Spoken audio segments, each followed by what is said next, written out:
오늘 우리에게 주시는 하나님의 말씀은 구약성경 예레미야 17장 14절로 18절에 있는 말씀입니다. 구약성경 1078면입니다. 구약성경 1078페이지 예레미야 17장 14절부터 18절까지 있는 말씀입니다. 구약성경 1078페이지입니다. 예레미야 17장 14절부터 18절입니다. 예레미야 17장 14절로 18절 말씀 우리 다 찾으시는 대로 함께 한 목소리로 봉독하겠습니다. 예레미야 17장 14절로 18절입니다. 함께 읽습니다. 여호와여, 주는 나의 찬송이시오니 나를 고치소서. 그리하시면 내가 낫겠나이다. 나를 구원하소서. 그리하시면 내가 구원을 얻으리이다. 보라, 그들이 내게 이르기를 여호와의 말씀이 어디 있느냐, 이제 임하게 할지어다 하나이다. 나는 목자의 직분에서 물러가지 아니하고 주를 따라 싸우며 재앙의 날도 내가 원하지 아니하였음을 주께서 아시는 바라. 내 입술에서 나온 것이 주의 목전에 있나이다.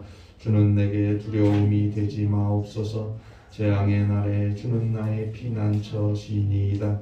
나를 박해하는 자로 치욕을 당하게 하시고 나로 치욕을 당하게 마옵소서.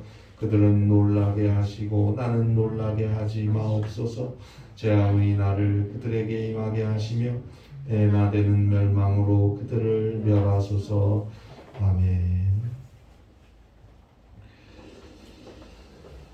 코로나로 인해서 여전히 힘든 시기를 보내고 있습니다.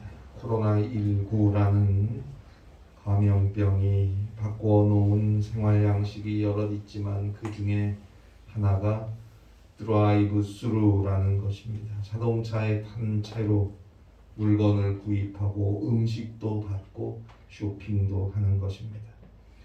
비대면 생활의 새로운 유형들 중에 하나라고 생각이 됩니다. 그런데 드라이브 스루라는 말을 접하면서 저는 브레이크 스루라는 말을 떠올리게 되었습니다. 브레이크 스루, 이것은 새로운 세계로 나아가는 것입니다. 기존에 자신을 묶어 놓았던 것들, 거기서 벗어나서 더 나은 세계를 향해 가는 것입니다. 더 이상 이러지도 저러지도 못하게 만드는 고장나고 부서진 삶을 해결하며 통과해내는 것입니다. 말 그대로 돌파구입니다. 돌파구가 필요한 시대입니다.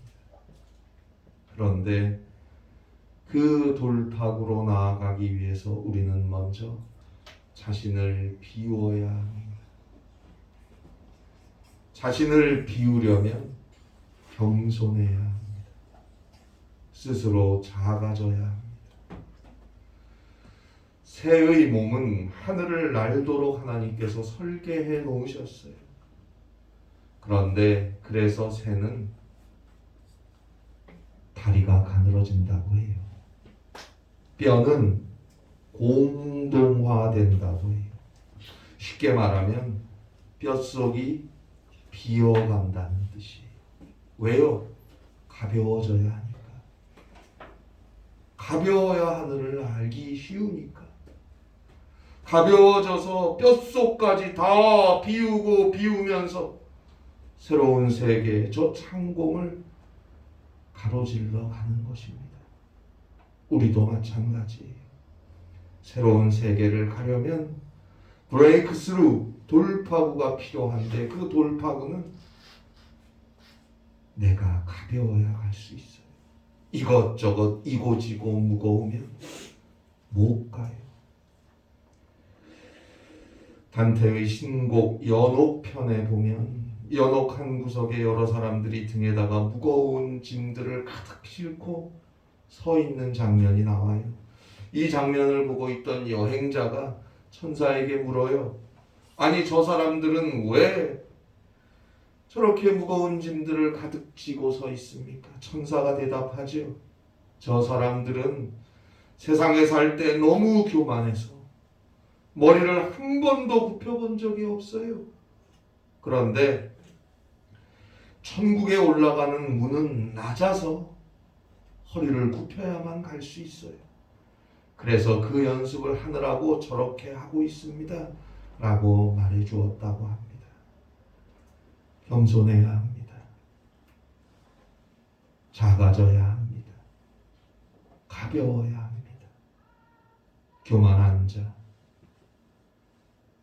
세상에 빠져 있는 자, 새로운 세계로 나아갈 수 없습니다.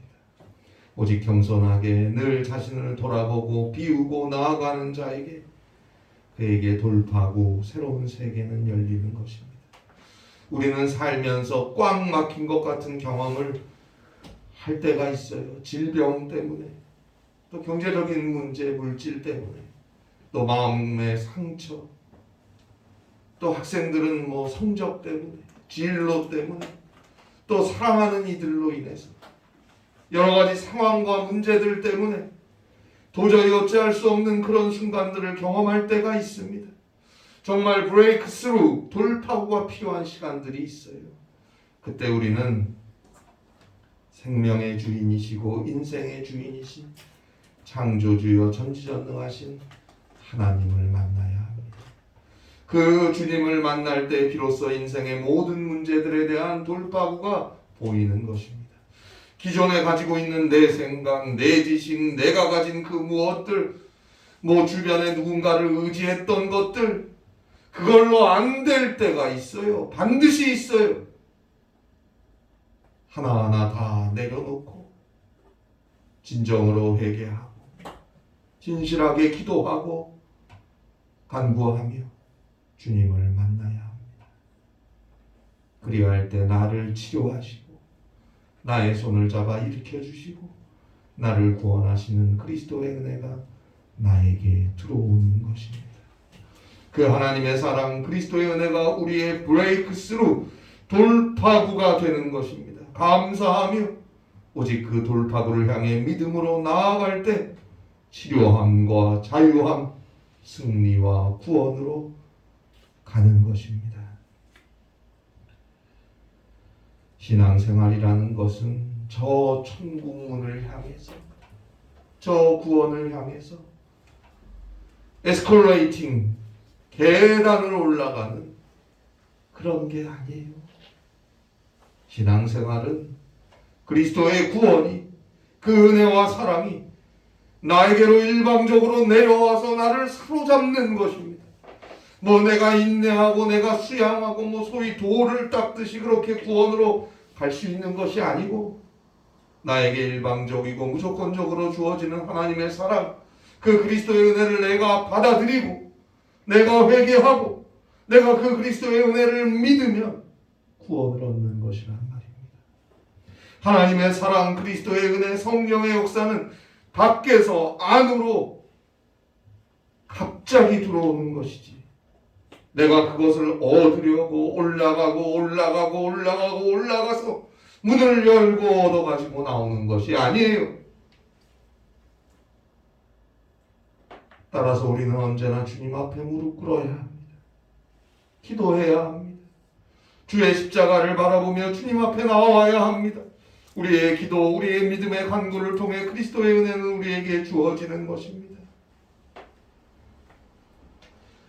오늘 성경에는 눈물의 선지자 예레미야의 간구와 기도가 나옵니다.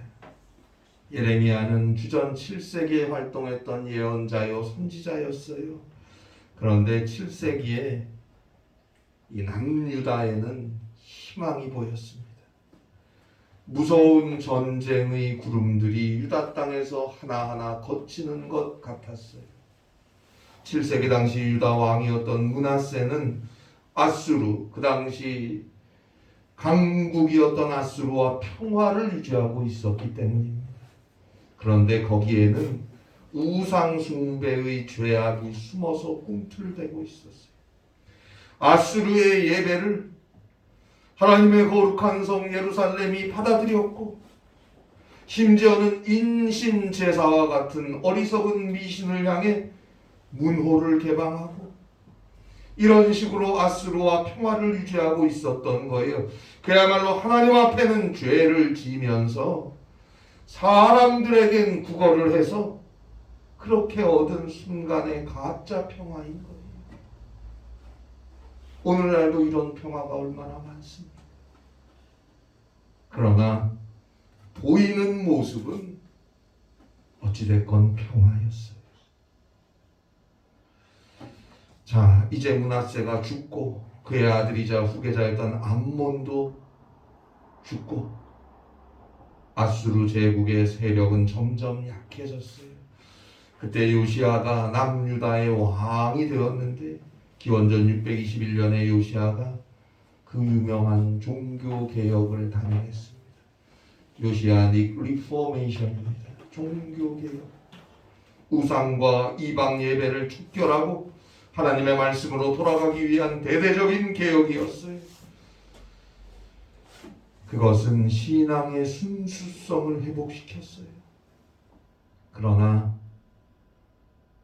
수많은 정치적 종교 정책을 만들어 놓았고, 기원전 609년에 요시아 왕이 죽은 뒤 그 많은 종교 정책들로 인해 종교적 민족주의는 더욱더 강화되었습니다. 예레미야는 이러한 종교적 민족주의에 항거했습니다. 저항했어요. 그러면서 그는 국가 종교의 배신자가 되었던 것입니다. 하나님께서 남유다에 재앙을 내리신다는 그의 선언은, 더군다나 이방국과 바벨론에 의해 멸망당한다는 그의 선포는 그를 거짓 선지자이고 민족의 배신자라고 낙인 찍히게 했고 핍박받게 했습니다. 자, 보세요. 기원전 627년부터 예레미야가 예언의 사역을 시작했다고 하면, 어쨌든 앞서 말씀드린 대로 유다에는 평화의 시기였고, 더군다나 기원전 621년부터 시작된 요시아의 종교개혁으로 그때부터 수십 년 동안 이스라엘 남유다는 하나님이 선택하신 민족이라는 종교적 자부심이 회복되었던, 그 종교적 자긍심이 높아졌던 시기였으니까요. 거기에다 대고 재앙받을 것이다, 심판당할 것이다 이야기하는 예레미야를 사람들이 싫어했던 것도 어찌 보면 당연한 거 아닙니까? 오늘 성경 예레미야 17장 15절입니다. 보라, 그들이 내게 이르기를 여호와의 말씀이 어디 있느냐, 이제 임하게 할지어다 하나이다. 이 배신자가 도대체 무슨 말을 하는 거야? 하나님의 말씀이 뭐 어디 있다는 거야? 너가 위험을, 재앙을 예고한 대로 한번 되게 해봐. 예레미야를 비난했습니다. 심지어 예레미야 1장 1절에 보면 예레미야는 아나돗 출생인데, 예레미야 11장 18절로 23절에 보면 고향인 아나돗 사람들이 예레미야를 부끄럽게 여겨요. 같은 고향 사람이라는 사실을 수치스럽게 여겨서 예레미야를 암살하려고 음모까지 꾸미는 걸 볼 수 있어요. 예레미야 자신은 하나님의 말씀을 전한다고 전하고 있는데 아무도 알아주질 않아요. 고향 사람들은 오히려 자신을 죽이려고까지 해요. 거짓 선지자라고 모함을 받고 있어요. 결국 기원전 586년에 바벨론이 유다 나라를 무너뜨려요. 예루살렘 성전이 폐허가 되어 많은 백성들이 죽고 포로로 잡혀가고 유다 나라가 멸망당함으로써 예레미야의 예언은 성취됩니다. 그러나 그 전에 40년 남짓한 시간 동안, 그 수십 년 동안 예레미야는 민족의 배신자요, 거짓 선지자로 모함받고 욕먹고 비난당하며 살아야 했어요. 어디서 유언비어나 퍼뜨려갖고 백성들 두렵게 하는 사기꾼 취급받아야 했어요. 실제로 그것 때문에 무지막지한 고문과 투옥과 고통을 당했어요.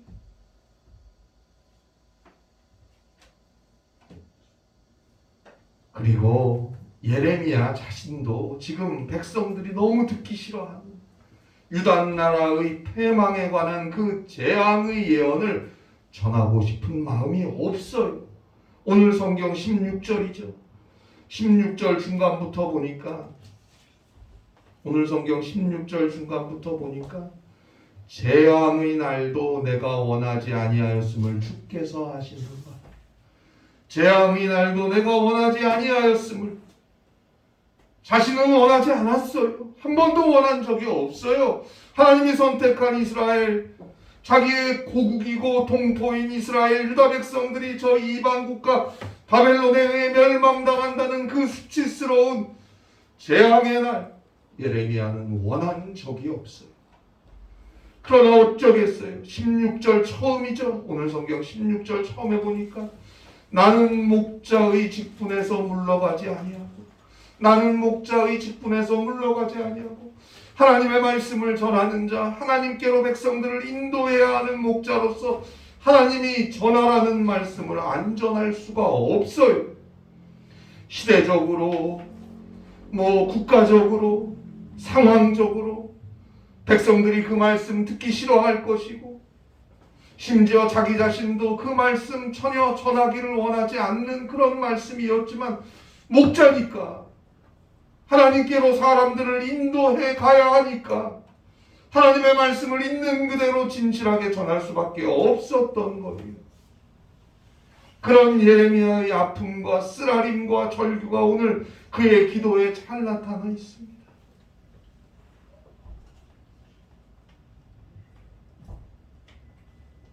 그러나 예레미야는 언제나 기도하는 사람이었어요. 기도하고 언제나 하나님의 음성 듣기를 기다리고 늘 시때때로 주님 앞에 무릎을 꿇는 자였어요. 그러한 그의 하나님을 향한 사랑과 하나님을 향한 믿음과 먼저 주 앞에 엎드려 기도하는 그의 신앙이 이처럼 어둡고 답답한 현실과 고통과 문제들을 그때그때 뚫고 나갈 수 있는 돌파구가 되었던 것입니다. 오늘도 예레미야는 기도하고 있지 않습니다.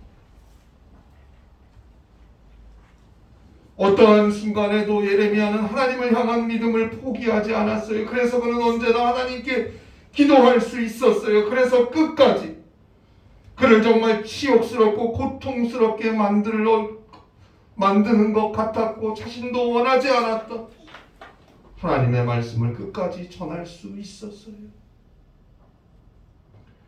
그런데 예레미야가 전했던 이 하나님의 말씀이 정작 그가 활동하고 말씀을 전하며 그 수십 년 동안 사역할 때는 사람들이 듣기 싫어해서 그를 배척하고 욕하고 그가 그 말씀 전하는 것 때문에 무수한 핍박을 당했는데 정작 예루살렘이 기원전 586년 바벨론 느부갓네살에 의해 잿더미가 된 후에는 예레미야가 선포했었던 그 하나님의 말씀들이 70년 동안 나라 잃고 바벨론에 포로된 유대 백성들의 신앙에 불쏘시개가 되는 소망이 되었습니다. 그제서야 비로소 그 예레미야의 선언이 그들에게 신앙을 불같이 일으키는 소망이 되었어요.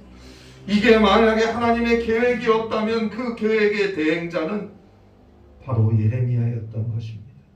어떠한 시련과 아픔과 수치와 고통 속에서도 끝까지 하나님을 믿는 믿음 안에서 자신의 목자의 직분을 포기하지 않고 성실하게 감당했던 예레미야, 그의 믿음과 그의 간구와 그의 기도가 비록 눈물뿐이었던 그의 인생에 순간순간 돌파구가 되어 주어서 끝까지 하나님의 말씀을 전할 수 있게 했고 결국에는 나라 잃고 포로가 되어버린 이스라엘 유대 백성들에게 그 예레미야가 전했던 하나님의 말씀이 소망의 돌파구가 되어서 그들로 회개하게 하고 그들로 하나님을 향한 진실한 믿음을 회복하게 해서 예루살렘 귀환이라는 역사까지 이루어지는 것입니다.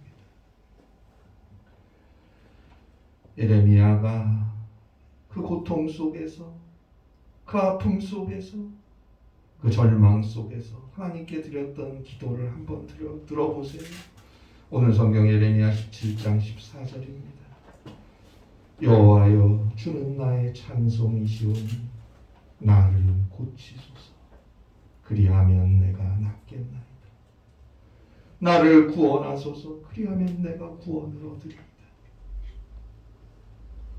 여호와여 주는 나의 찬송이시오니 나를 고치소서. 마음뿐만 아니라 몸도 너무 아파요. 너무 아파요. 주여 나를 고치소서. 그리하면 내가 낫겠나이다. 이 어둡고 깜깜하고 이 절망적인 이 고통 속에서 나를 구원하소서. 그리하면 내가 구원을 얻으리이다. 여호와여 주는 나의 찬송이시오니 아무리 어려워도 죽을 만큼, 아니 죽는 게 차라리 나을 정도로 아프고 쓰라린 그런 삶의 소용돌이 속에 있어도 변하지 않는 사실이 하나 있어요. 여호와여 주는 나의 찬송이시오. 이겁니다. 하나님은, 주님은 나의 찬송이 되십니다. 이건 변하지 않는 사실이에요. 이 사실은 변할 수가 없어요. 하나님만이 나의 찬송을 받으실 수 있는 분이십니다. 그렇기 때문에 주님이 나를 고치면 내가 나을 것이고, 주님이 나를 구원하시면 나는 구원을 얻을 것입니다. 오늘 성경 14절에서 여호와여 주는 나의 찬송이시오니 나를 고치소서에서 주는으로 번역된 말에 히브리어가 아타입니다. 아타. 이 히브리어 아타는, 우리 성경에서는 이 히브리어 아타를 주라고 많이 번역을 하는데, 이 히브리어 아타는 당신이라는 뜻이에요. 당신. 2인칭인 거예요. 2인칭. 당신. 하나님을 당신이라고 부른다는 것은 언제나 내 가장 가까이에 있는 분은 당신, 하나님이라는 뜻이에요. 나는 언제나 하나님과 함께 가까이 살고 있다는 의미예요. 하나님과 늘 대면하고 하나님과 늘 의논하고 늘 하나님을 사랑하며 산다는 뜻이에요. 그 하나님만이, 당신만이 나의 찬송을 받으실 분이에요. 그 하나님께, 그 당신께 오늘도 기도합니다. 주여 주님이 고쳐주시면 저는 나을 것이고, 주여 주님이 구원하시면 저는 구원을 얻을 것입니다. 17절이죠. 나에게 두려움이 되지 마시고 재앙의 날에도 주는 나의 피난처이십니다. 재앙의 날에도 주는 나의 피난처이십니다. 그 어떠한 순간도 주님이 나의 찬송이 되신다는 것은 그 어떠한 순간에도 주님은 나의 피난처가 되신다는 뜻이에요. 이러한 신앙 고백이 우리에게 있습니까? 이러한 신앙 고백이 있습니까? 이러한 신앙 고백이 있어야 그 어떤 어두운 순간에서도 환한 빛이 우리를 향해 들어오고 있음을 발견할 수 있는 것입니다.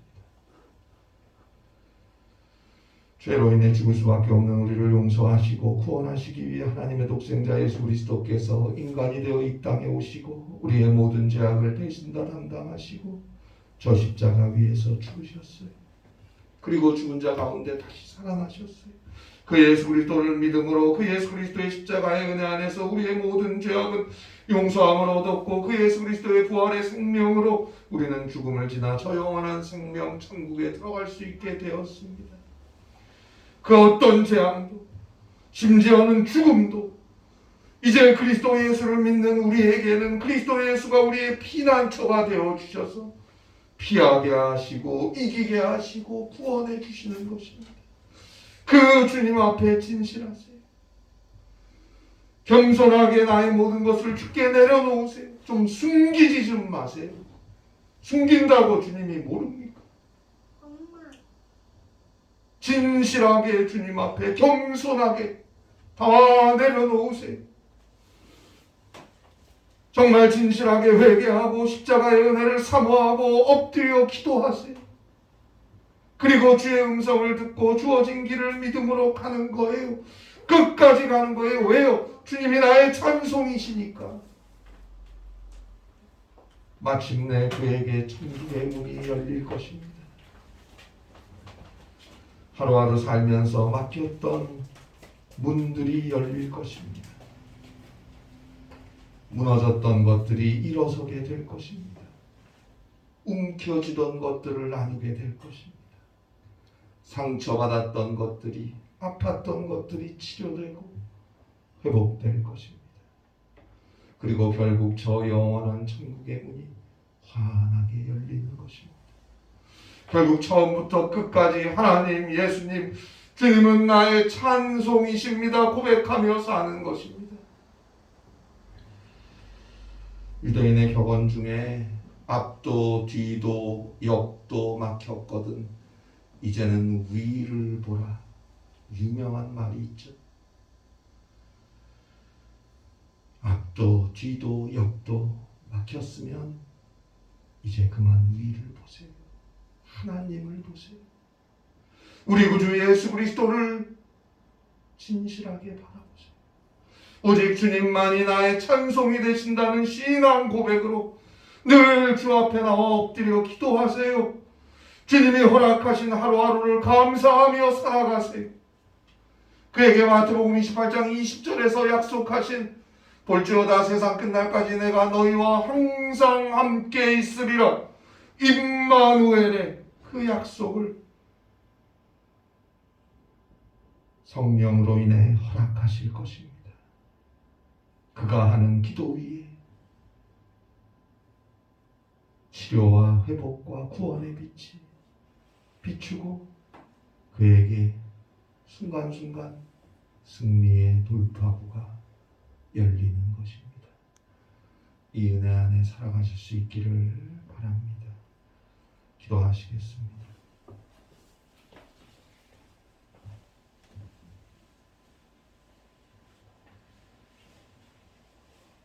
하나님 아버지, 오늘도 주님 앞에 나왔습니다.